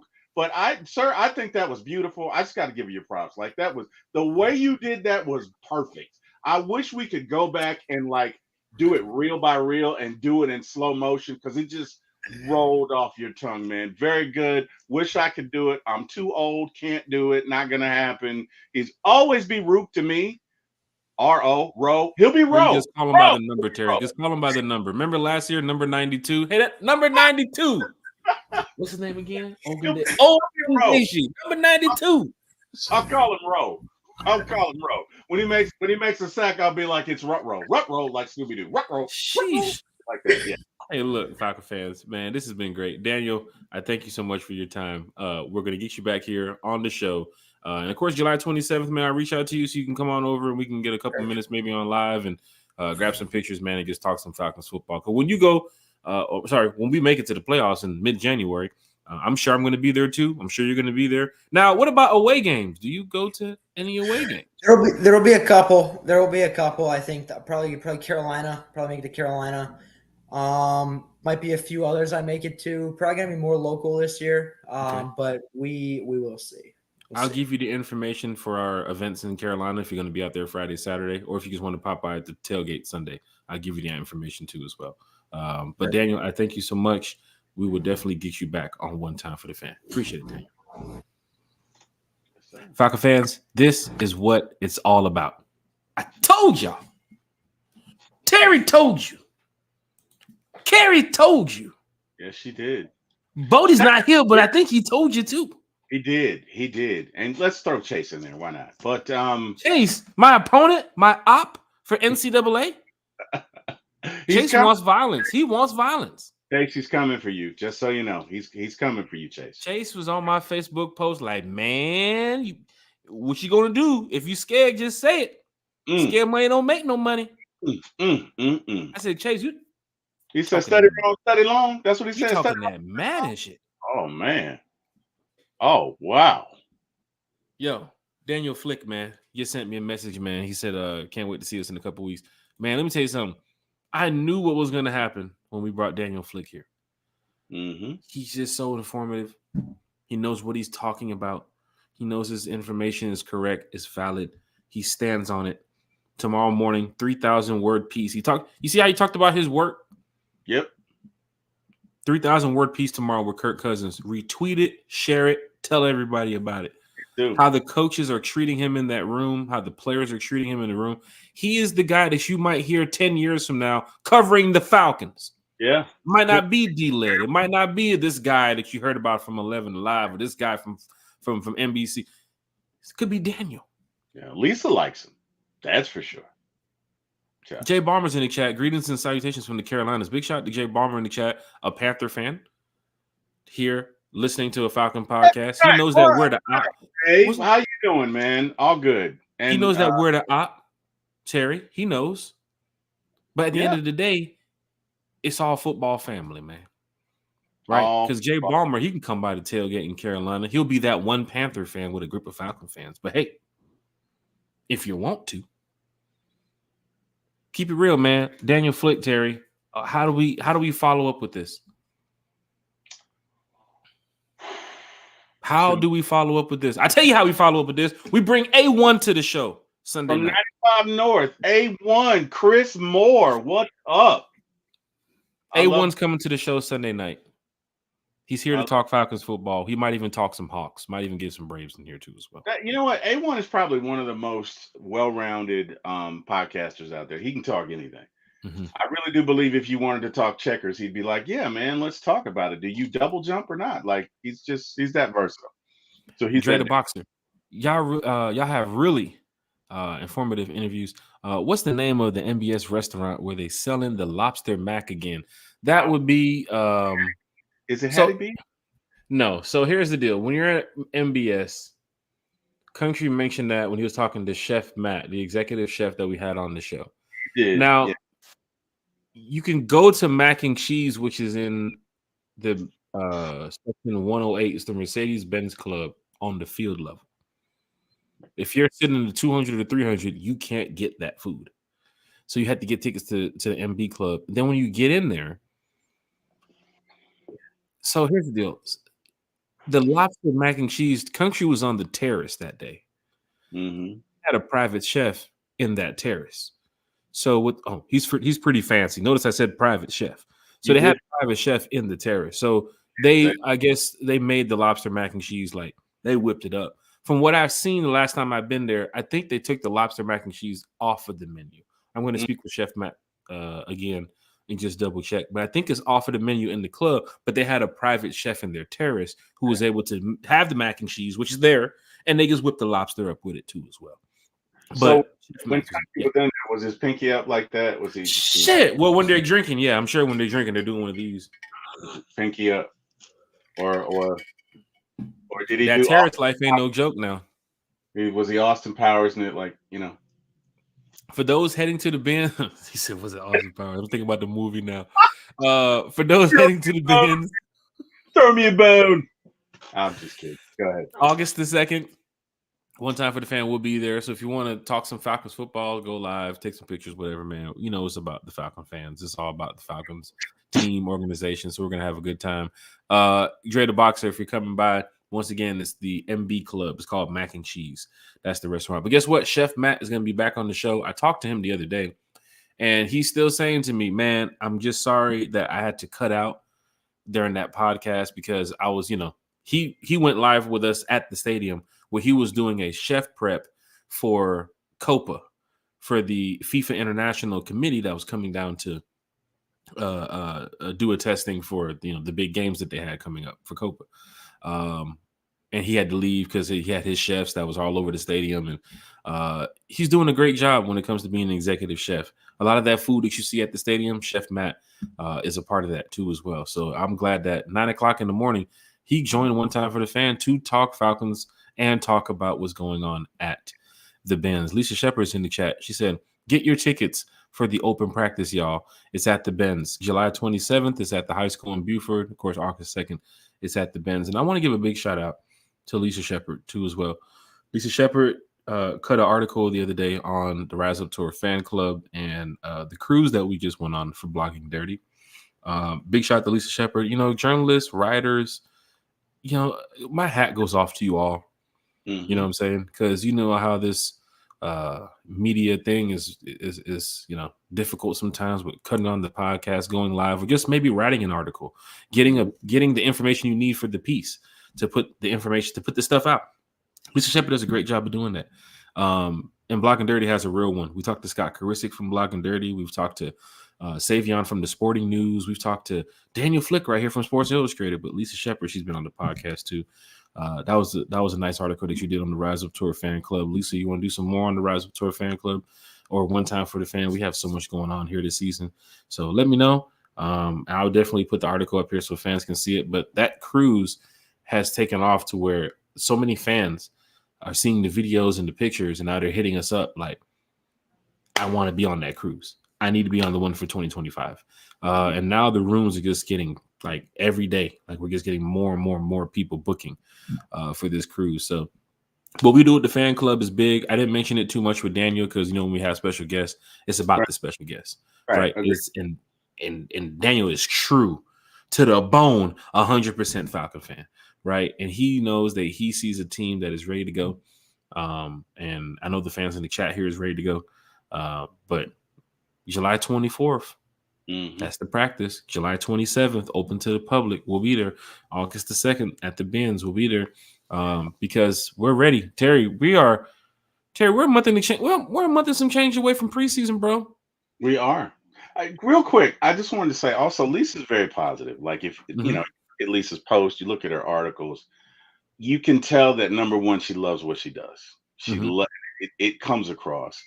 And she's positive, and she is always uplifting. So I wanted to say that because, you know, a lot of times, you know, we just mentioned that, but you guys really need to go and check out her work because, you know, there are people that just have a certain energy. You know what I mean? Young folks use this word all the time, energy. But the energy coming off her is she's positive. It's like she wants to do it, right? It's like, okay, I'm doing this. This is a part of my job, but I love it, right? And you can feel that. You can, when you see her traveling, when you see her in different locations, you can feel that. So I wanted to say that. Now that I said that, bro, we're like 2 weeks away. Let's get after it, man. Let's do it. You know what I hate? Man. I hate that we can't have that little activity that we talked about. Can we talk about it since it's not going to happen? Since we're not because we're live. If you want to text me what activity it is before I go ahead and say, oh yeah, sure, let's talk about that. Because next thing you know, it's like can't edit that shit. The one that we were gonna do at the training camp, like after hours, where we were gonna get together. It's possible now. I think we were gonna do it before, but it's possible now that it might be done. It's a 6 p.m. practice, so fans are gonna be downtown after the event is still over. Oh, okay. It's a Friday night, 6 p.m. Was it Friday or Saturday? August 2nd. I don't know. You got me there. Let's check and see. I could have sworn it's a Saturday.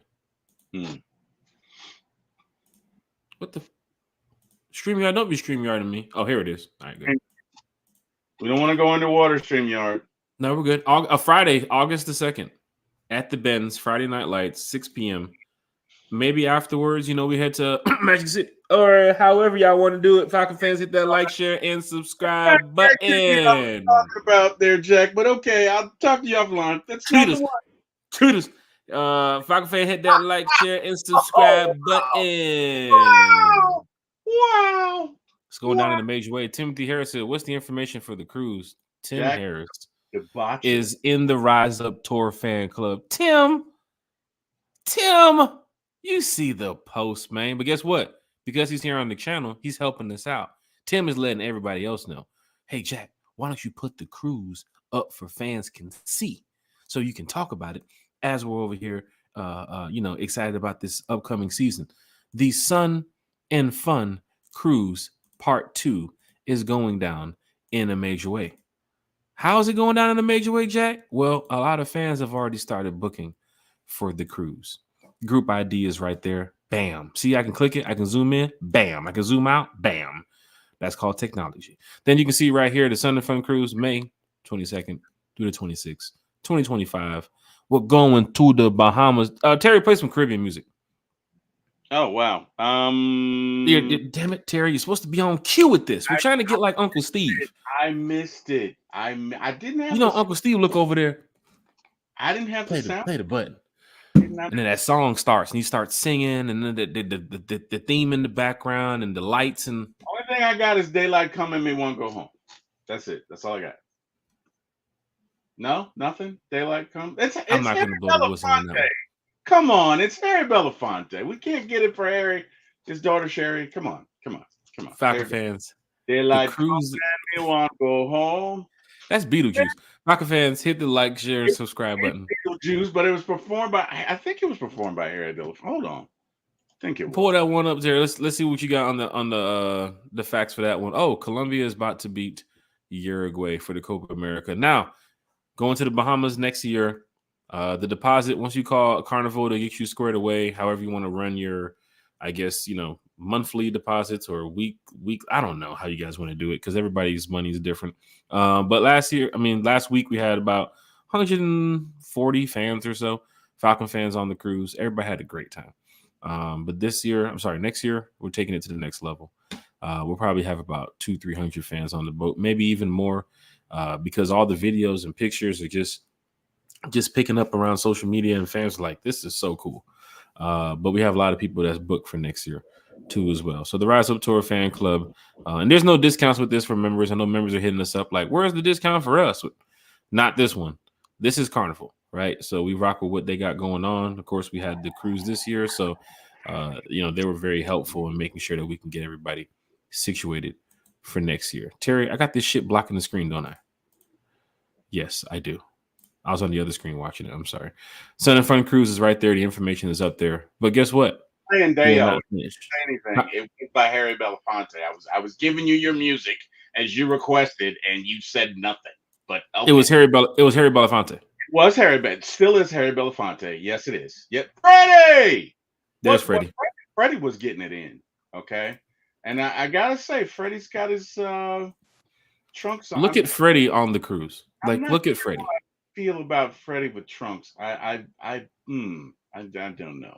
I'm just gonna say pause. That's all I'm gonna say. Look at Thomas. Big shout to Thomas from the Rise Up Tour fan club. Big shout to everybody that's a part of the group over there. We have a lot going on. I'm trying to find a picture that let's see. Well, here was the. Let's see. This is some of it. That's the all-white party. That's not even the entire group. Like, we had so many people decked out all over the boat. But that's what it's all about, man. We are diehard Atlanta Falcon fans. Now, I know some Falcon fans hitting me up like, Jack, what's up with that bus trip, Terry? Terry, you on the bus, right? I'm on the bus, sir. Get on the bus. Isn't that a movie? Get on the bus? It was. Get on the bus. Get on the bus. Falcon fans is going down in a major way when we have these trips coming up for the upcoming games. I want to go ahead and pull this up right here. I'm just working the boards tonight. Google needs to hire me. Rise Up Tour fan club, bus trip to Carolina. Yo, my boy Jay, we're heading up your way. So if you want to come out and have a good time, hopefully it's not raining that day. But the bus trip to Carolina, Falcon fans, $100 per person. We're packing out the buses, tailgate for everybody that's on the bus too as well. And then of course we also have discounted prices for our Rise Up Tour members. So that's going down in a major way. Terry, yes, there's just so much going on this season, man. Like we talked to Daniel today. Training camps in 2 weeks, open to the public practices in a couple days right after that. August the 2nd, then the preseason. Like, we're right here, Terry. It's literally knocking on the door. It's here, brother. It's here. Get ready. Because if you stay ready, you don't have to get ready. So I hope you're ready because it's here. It's in the now. Let's go. Let's do it. Falcon fans is going down in a major way. Yep. Matter of fact, I got another picture. Got one right here. I know fans love seeing this because they're like, yo, these pictures on the boat, the cruise, everything is great. Fans are enjoying themselves. What's up, Terry? No, I'm saying it's the visitor jersey. Are those swim trunks he has on with that visitor jersey? Who? Those dude with the shorts on and the jersey. With the shorts on and the jersey. Like, no. No. Go back. Those are shorts. Are those Falcon shorts? Like, what are those? No, those are Falcon shorts. Okay. Those are Falcon. Oh, it's Falcon fanned out now. Oh, we turned up and turned out. I'm thinking of what I'm gonna wear next year. That's like, when I have on my visitor Falcons jersey. Just I think. want to get pull this up. Bus trip to Tampa. Let's go down there and beat the Bucks, y'all. Bus trip to Tampa. Beat their buses. Huh? Beat their arses. Shit. Bus trip is already starting to fill up. Might even pack out 2 buses. But of course, information is right there on your screen. Please, if you want to be a part of it, there's a deadline that's like September 15th, I think it is. But same thing we did last year. We're going to go down there. We're going to turn up Tampa. We have events, meet and greets, that type of thing, all on the road. We've been doing this for so long, man. It's just a great feeling. Matter of fact, I have to get off here and then go into a meeting of working on this event that we have coming up because it doesn't stop. 10 o'clock at night, we're still trying to plan things. So, Terry. The party's not over. It's not over, and it will never be over. Falcon fans, hit that like, share, subscribe button. William, Amy, it's going to be hard to not hip the tackle. To not hip tackle this year. With the new rule change with the hip tackling. Yeah, however, the referees are going to manage that. That's on them because you got some referees that's like standing right in front of the play. They will see it happen, not blow the whistle or call the flag. And then you got some big games like NFC Championship game. A guy might lightly make the hip tackle and then pull back. And as you know, he's ejected and 15-yard penalty, and it causes the game to go a different way. So it is what it is with that hip tackle situation. I heard Rich McKay speak on it, heard the NFL speak on it, and some players like it, some players don't. But the new tackling situation for players, you just got to adjust. It's difficult because when you're in that game and you're in that mode and the guy's running and you're trying to tackle him, it's like, oh, I got to remember that penalty. Some players don't even think about that shit. They're just going for the tackle. Yeah. Well, right? And then here comes the ref with blowing the whistle, throwing the flag. Yeah, there's a natural progression to where if you're grabbing somebody's side, your hand can slide down and there you are. So that's my concern, right? I mean, because a lot of times it happens and you're not trying to do it, right? You're not, and I know they're trying to protect the game, but you're grabbing a guy at his shirt, you're hanging on for dear life, your hand slide. You're doing what you got to do to get them down, and you ultimately pull them up. So that's going to be my concern in regards to. Like there he is, Sunday night, A1 forever. He's live with us talking Falcons football in the show. Mr. Versatile can talk about anything. Timothy Harris says, "I'm a member, but I might drive up to the Carolina game. Is there a charge for the tailgate?" Yes, there is a charge for the tailgate. For Rise Up Tour fan club members, it's a different price than everybody else. But then again, we have that dude looked just like Mbappe. I don't know why they get showed him on the screen. Carolina tailgate, there's a fee. Denver tailgate, there's a fee, and Vegas tailgate, there's a fee. Trying to think of any more cities that were doing the tailgates. I think Washington, the group hit us up, but I'm like, man, I'm just gonna go to my seats in Washington. I don't know. We'll see about that. But yeah, Vegas, Denver, Carolina, and I think I'm working on another tailgate. People trying to get me to do one in Philly. Bruh, chill out, bro. And I got some Philly fans with me too as well. I got some Eagle fans I'll be rolling to the game with. So they're like, yo, we're gonna be having a good time. It's gonna be great. Don't worry about it. Nobody gonna talk shit. But I'd rather fans not, look to have a tailgate in a situation where they're probably gonna lose week 1 to the Packers. So when they come back week 2, they're gonna be like pissed to be drinking all weekend that morning to the evening to get ready for that 8:30 game in Philly. Agree. That is a very that's a Meek Mill type game. I just have a feeling that he's going to be at the game, you know. But yes, Timothy Harris, small fee for the tailgate. But Denver, Vegas, all this information, all this stuff will be out soon. Ready to tailgate in Minnesota. DA Hunter said tailgate in Minnesota. It'll probably be too cold. Nah, we're not doing Minnesota. We got the host hotel up for Minnesota, so Rise Up Tour fan club members, we're right there next to the stadium, so you get that rate, which is probably the cheapest in the city. How can I say it? Are they fighting? Oh, they're fighting in the stands. Oh, they're fighting in this. Oh, they are fighting. No, they are throwing punches. Is that the players? They're throwing haymakers. Well, at the Copa America right now, it looks like Uruguay has ran in the stands and they're fighting the Colombian fans. Players or the fans? The players. Those look like players. Oh, somebody must have threw something on somebody. They are fighting. Wait, what channel is that on? It's You on got FS1 right now. I know they just cut away from it, but they just showed the overhead view of it looked like the team because the guy's wearing the kit where he's wearing the practice kit, but you can see Fisk going, oh my gosh. Oh, hey man. That's what soccer's all about. You got these countries, and I'm telling people about here in America with World Cup when the shit gets going, you got these countries, England has said a lot of, disrespectful chants in their stands with their fans.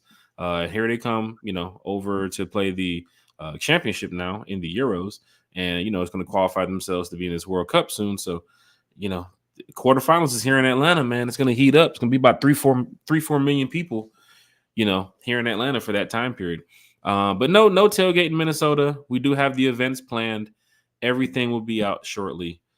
For those that's traveling. But if you're listening, if you're watching, I do have to say this. A lot of fans comment here on the chat and on the channel. It's a live chat and channel, so I can't really respond to that, but you can see it. So if you want to send Jack Spade a message on Facebook, one time for the fan a message on Facebook, follow us on Twitter. Any way you can reach out to us about the Rise Up Tour Fan Club, because I had somebody on Apple Podcast the other day who was listening to us from, I think they were in Seattle. Or somewhere in the Pacific North, whatever, up there, Northwest, they were listening over there and saying, yo, I want to be a part of this. I traveled to games too as well. Had no idea that you guys do this. He was able to reach out to me through the Apple Podcast and send him my email. And then we talked about how we can get him to be a member of the group. But yeah, it's going down in a major way this season. Can't thank you all enough. But Daniel mentioned it. They have the open to the public training camp coming up on the 27th. Fans here in the chat, some of y'all can't make it. Some of y'all can't make it to the public, to the one at Gwinnett at the high school, or August the 2nd. So, right there at the bottom of your screen. Go to Instagram right now. If you're listening to this, if you're watching this, go to Instagram. Go to One Time for the Fan. Hit that follow button. I'll follow you back. And I'm going to show y'all in-depth, behind-the-scenes, exclusive shit that you won't see. Not only at training camp, but the away games, the home games, probably even talking to players, pictures, that type of thing. But it's exclusive, man. Terry, you know how exclusive it's going to be because I talked to you about it. So you might even see some celebrities on there. You know what I'm saying? You might even see some players on there. You might even see some whoever. But IG right there, Instagram, One Time for the Fan. Go ahead and hit that follow button. And we'll be posting a lot of stuff this weekend. But then that training camp on the 27th, you might even see me. I might even go live on YouTube. I might just go live on IG with Daniel Flick on the 27th. Jack, want to see that? Podcaster to the stars. Jack, your martinis, are they shaken or stirred? I don't know. What a Jack Spade. Actually, they would be on the floor because I don't drink martinis. Okay. So they'll come over there and be like, drink for you, sir. It's from the table down there. I'd look at it and say it's poison and throw it to the ground. Really? Jack Spade doesn't drink martinis. No martinis. Oh, you're not the next James Bond, Jack. Is that not you? Are you? Did they hear that about that is definitely not me. That's not you. I'm disappointed, Jack. Definitely not me. No. Wow. Okay. Terry, this has been great. An extra couple of minutes after Daniel Flick has left. I'm sure he's probably going to go work on another piece for Falcon fans. But he has an article coming out tomorrow. So make sure you guys head on over to Daniel Flick's page on social media, on Twitter or X, whatever it's called now. And give him a follow, like, share, retweet. Give him a big shout out for the show tonight. But Terry, the shout outs now belong to you, sir.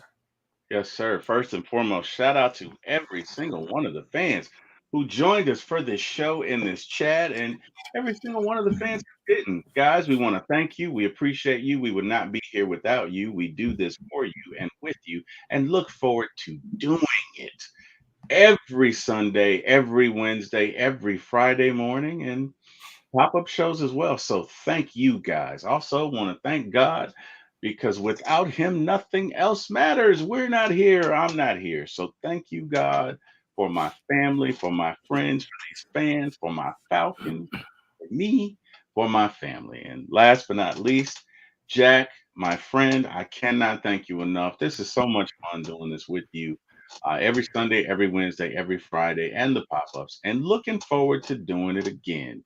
As long as you keep inviting me, sir, I will keep coming back. And the floor. Whoa.